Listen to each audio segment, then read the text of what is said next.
Bonjour et bienvenue à tous sur Le Prof de Pharma, une page qui vous offre du contenu pharmaceutique clair et pédagogique.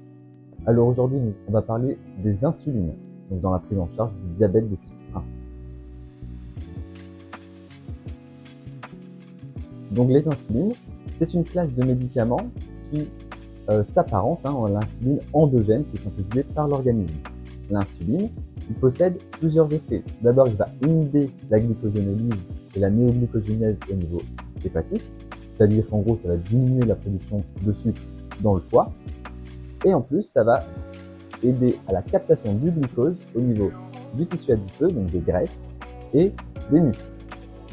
Cette prise en charge du diabète de type 1, il y a deux types d'insuline.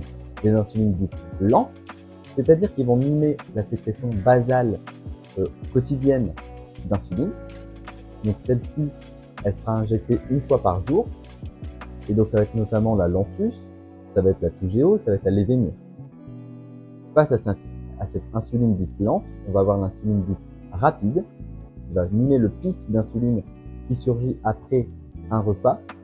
Et donc là, ça sera à faire avant chaque repas, bien sûr.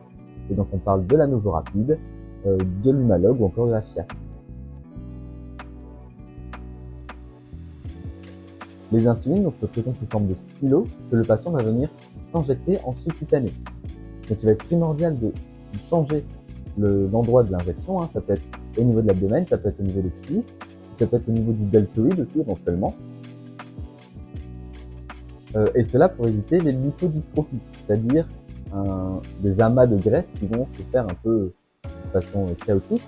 L'effet indésirable majeur est bien évidemment le risque d'hypoglycémie. Et donc il va être important que le patient sache reconnaître les signes d'hypoglycémie. Donc c'est des sueurs, des tremblements, ça peut être des malaises, ça peut être de la confusion. Le rôle du pharmacien sera évidemment complémentaire de celui du diabétologue, c'est-à-dire qu'il va devoir accompagner le patient dans la reconnaissance des signes d'hypo et d'hyperglycémie, dans l'utilisation finalement du stylo, de l'injection, et dans l'adaptation finalement des doses d'insuline. C'est-à-dire que le patient va être amené à suivre sa glycémie, soit par prélèvement capillaire, ou soit via un capteur. Et via cette glycémie, il va devoir ensuite adapter son insuline à injecter.